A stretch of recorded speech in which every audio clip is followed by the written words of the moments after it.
did you start that transition for yourself? A lot of people get caught in this, and I talk to a lot of drivers every day where they say, okay, yeah, I'm going to drive, and then at 65 or 60, I'm going to transition and become the trainer or something else.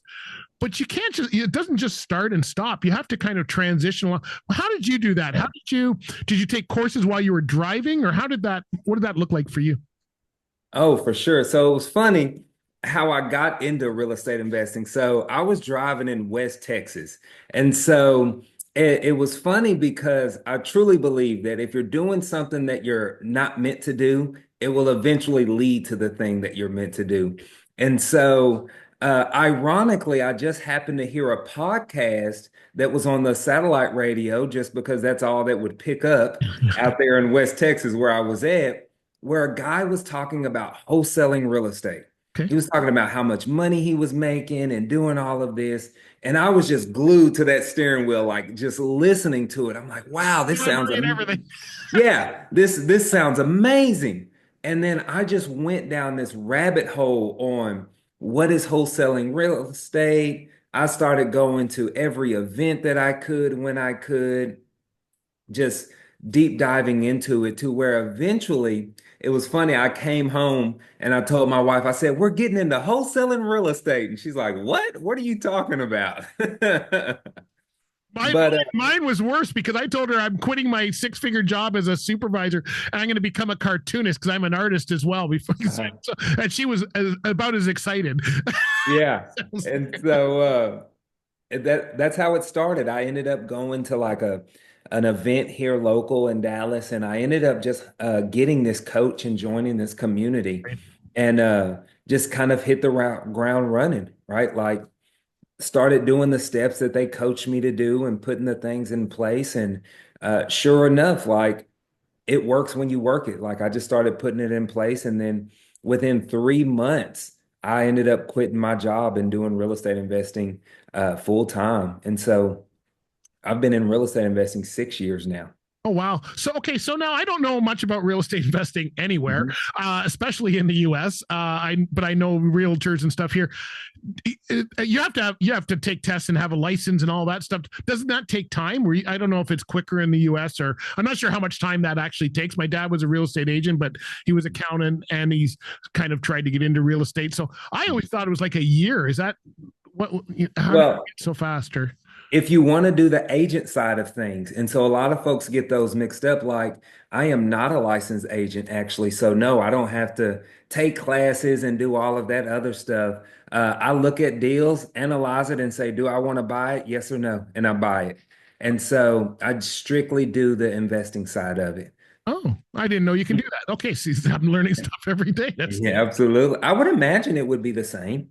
yeah. I don't know. I don't know the regulations. Yeah. I know it. I thought it would take a long time to go from step one to step two, and I'm in the day. I started driving in '82, I guess it was, and I stopped driving professionally 2006, and that's when I started my own business. So I've been out of the truck almost 20 years, but there was no podcasts and stuff. There was a lot of local radio stations. Paul Harvey, all of that stuff was on the radio, and but nowadays you could actually learn a course like going down the road. You could actually educate yourself Seriously. every single day. Yeah. There's no reason not to do whatever it is you want to do as a driver or anybody else for that matter, because the tools are there. I mean, you could learn whatever you want. When you took the full the whole leap into real estate, what was tell me your thoughts at the time? Did you think did you know you're going to make it? Like, I mean, you're 6 years down now. You're going, oh yeah, that was no problem. But Uh, 6 months in, I, you're probably going, are we paying the rent today? Because I had that conversation with my wife. If I don't sure. get a client for a year, I promise I will go back to driving truck. What was your conversation like? Um, it was I scared? Yes, because it was new. Like real estate investing was completely new for me.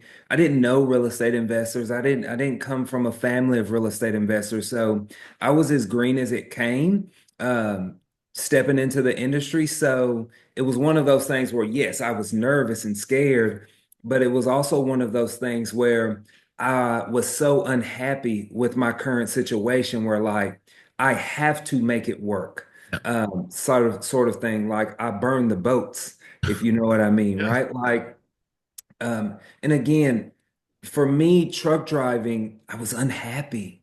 Like I was missing my family. I was away from home and I was gaining weight. I got tired of eating truck stop food. Sitting and driving for 11 hours will take a toll on your body like nobody believes. Like it's yeah. And so for me, it was the mindset of like I have to make this work, period.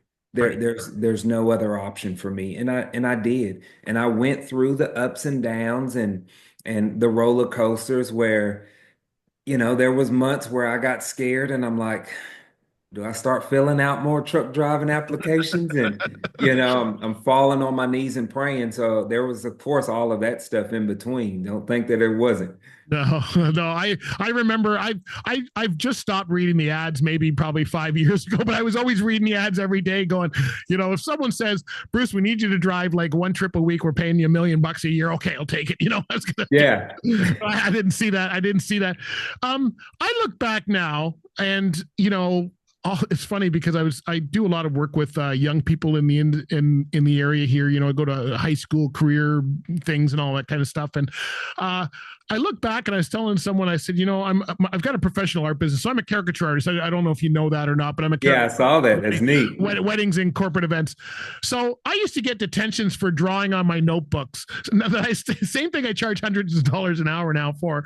I used to get a detention for. Same with being the loudmouth in the class and the funny guy. And for the last 10 years, I've been doing a podcast, right? But the trucking, people go, well, trucking can be a dead end job. If you see people roll their eyes as soon as you mention you were a truck driver, because they obviously think of a certain stereotype. But I would not be able to do this podcast for 10 years and have a media business if it was not for the trucking industry. Do you look back at what you're doing now? Is there anything that did the trucking help at all? Maybe it's even just driving to locations, knowing how to get around town. Is there anything that you took from the trucking industry that you're now using today and you're going, glad I learned that skill, Um, I think I've never been asked that, honestly. That's why And I'm new. yeah, and I've never reflected on that. Just something that comes to my mind right off the top.